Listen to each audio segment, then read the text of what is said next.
राधे राधे, हरे कृष्णा। कैसे हो आप सभी लोग? आशा करती हूँ आप सभी परम मंगल में हो गए, स्वस्थ हो गए, अच्छे हो गए। आप लोगों को जन्माष्टमी की सबसे पहले तो अनंत और अनंत शुभकामनाएं। अब आप लोगों के जन्माष्टमी से संबंधित मेरे पास इतने मैसेज आए कि मेरा इंस्टाग्राम आईडी डॉक्टर आशु दीदी भर गई, तो मेरे को लगा आपके क्वेश्चनों के आंसर दे दिए जाए। सर्वप्रथम आप लोगों के द्वारा पूछा गया प्रश्न वो यह है, क्या हर जन्माष्टमी पे नया झूला लेके आया जाता है? नहीं, हर जन्माष्टमी पे नया झूला लेके आने की जरूरत नहीं है। जब तक झूला कहीं से खंडित नहीं हो रहा, तब तक आप उसी झूले को यूज कर सकते हैं। लोगों को पता है एक पर्टिकुलर टाइम से झूला महोत्सव स्टार्ट होता है, जो कि हरियाली तीज से स्टार्ट होता है और जन्माष्टमी तक चलता है, जिसको हिंडोला उत्सव भी बोलते हैं। तो हर हिंडोला उत्सव पे नया झूला लाने का प्रावधान नहीं है।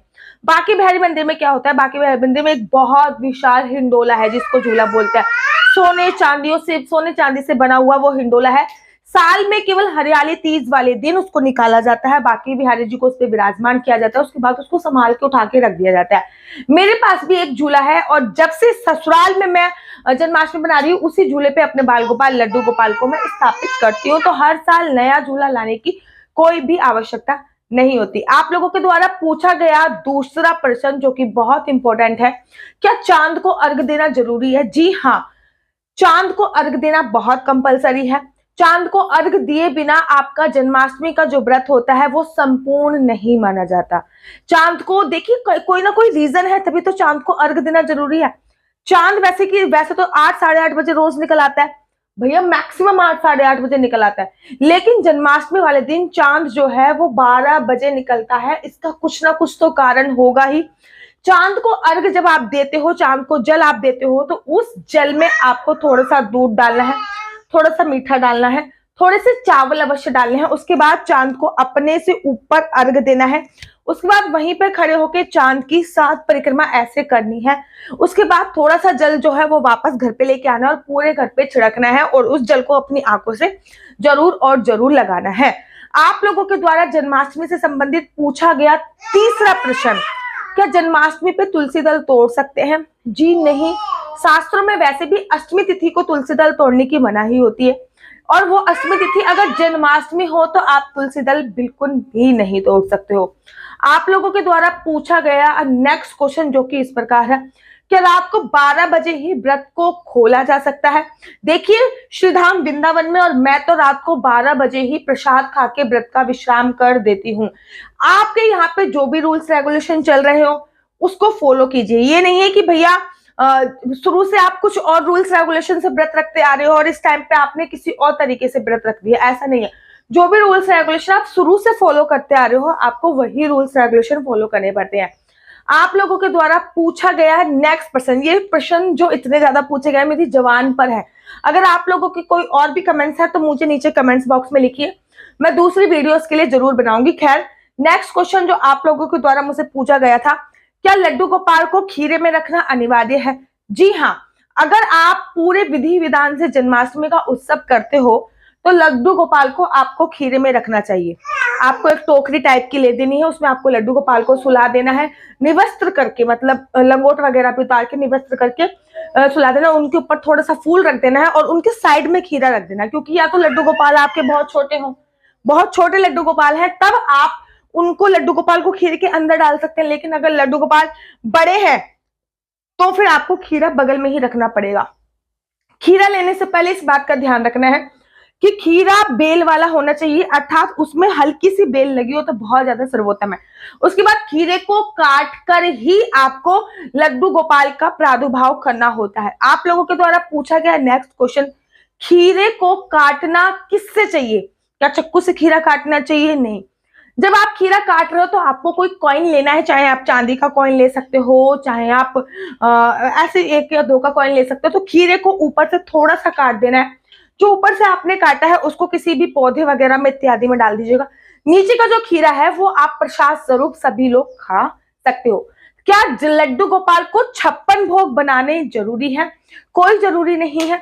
आप अपनी सामर्थ्य के हिसाब से भोग बना सकते हो, लेकिन कम से कम 5, 7, 11 21, 31, 51, 56, 108, जितना आप में सामर्थ्य है आप उतने भोग बना सकते हो। ऐसा कोई जरूरी नहीं है, ना ही ऐसा किसी भी शास्त्र में लिखा है कि 56 प्रकार के भोग ही होने चाहिए। आप लोगों के द्वारा पूछा गया नेक्स्ट प्रश्न, क्या दीदी हर बार बाल गोपाल लड्डू गोपाल का जन्म कराना जरूरी है?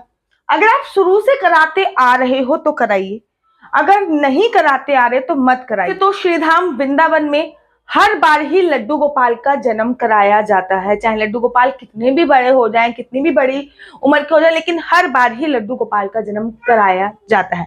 आप लोगों के द्वारा पूछा गया, ये सारी सीरीज केवल जन्माष्टमी से संबंधित है। आप लोगों के द्वारा पूछा गया नेक्स्ट प्रश्न, क्या जन्माष्टमी पे पूरे दिन हमको निर्जला रहना चाहिए? जन्माष्टमी का व्रत 3 प्रकार से रखा जाता है।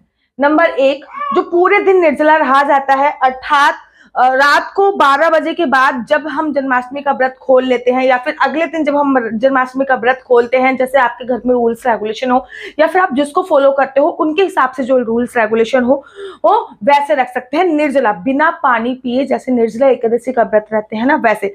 या फिर दोपहर के 12 बजे तक तो एटलीस्ट बिना पानी पीजिए रहिए। उसके बाद शरीर अगर सामर्थ्य ना हो तो आप दूध वगैरह ले सकते हैं, फ्रूट्स खा के भी जन्माष्टमी का व्रत रहा जा सकता है। आप लोगों के द्वारा पूछा गया नेक्स्ट प्रश्न, सूतक पातक में अर्थात किसी का जन्म हुआ हो या किसी की मृत्यु हुई हो तो जन्माष्टमी का व्रत कैसे रखें? देखिए, सूतक पातक में जन्माष्टमी का व्रत छोड़ा नहीं जाता। जन्माष्टमी का व्रत एक ऐसा व्रत होता है जिसको छोड़ना नहीं चाहिए।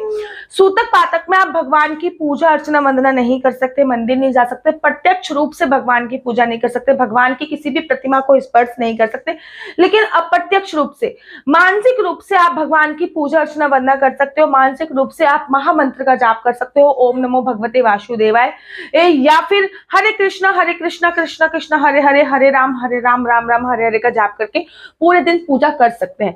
पीरियड्स में जन्माष्टमी का व्रत कितने दिन बाद कर सकते हैं? पीरियड्स में देखिए, शास्त्रों में 72 घंटे का विधान है कि आप 72 घंटे के अंदर, मतलब 3 दिन तक विधान है कि 3 दिन तक आपको कोई भी पूजा अर्चना वंदना नहीं करनी, लेकिन व्रत छोड़ना नहीं है।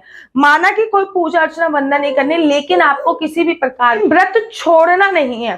पहला दिन है, दूसरा दिन है, तीसरा दिन है, तो अप्रत्यक्ष रूप से पूजा कीजिए, केवल व्रत रखना है, क्योंकि जन्माष्टमी का जो व्रत होता है वो किसी भी तरीके से आपको छोड़ना नहीं चाहिए। लेकिन अगर 3 दिन कंप्लीट हो गए तो चौथे दिन जन्माष्टमी पड़ रही है या फिर 5वें दिन जन्माष्टमी पड़ रही है तो बाल धो के आप लोग पूजा अर्चना वंदना पूरे विधि विधान से कर सकते हैं। और इसकी पूजा का जो विधान होता है वो शाम को होता है और आप शाम को बाल धो सकते हैं। क्या जन्माष्टमी वाले दिन हम बाल धो सकते हैं? जी हाँ, जन्माष्टमी वाले दिन आप अपने केश धो सकते हैं, कोई भी बुराई नहीं होती है। क्या जन्माष्टमी वाले दिन हम कौन सा नमक यूज कर सकते हैं अगर हम व्रत ना रखें? जन्माष्टमी वाले दिन सेंधा नमक का यूज किया जाता है। क्या जन्माष्टमी वाले दिन लड्डू गोपाल बाल गोपाल को अन्न का भोग लगा सकते हैं? जी हाँ, जन्माष्टमी वाले दिन बाल गोपाल लड्डू गोपाल को अन्न का भोग लगाया जा सकता है। आशा करती हूँ आपको ये सीरीज मेरी बहुत पसंद आई होगी। अगर आपके और भी कोई भी प्रश्न है तो आप नीचे मेरे को कमेंट्स में लिखिए। मैं जल्दी दूसरी वीडियो बनाऊंगी और मैं कोशिश कर रही हूँ कि आपके सारे डाउट क्लियर कर पाऊं। और एक आधे दिन में मैं लाइव आने वाली हूँ जिसमें आप लाइव जुड़कर मुझसे सारे प्रश्न पूछ सकते हैं। आशा करती हूँ आपको मेरी वीडियो अच्छी लगती होगी। अगर आपको मेरी वीडियो अच्छी लगती है तो आप अपना यूट्यूब चैनल हरि बोल को लाइक शेयर सब्सक्राइब करना बिल्कुल भी मत भूलिए। तब तक के लिए मुझे दीजिए इजाजत। राधे राधे, हरे कृष्णा, हरि।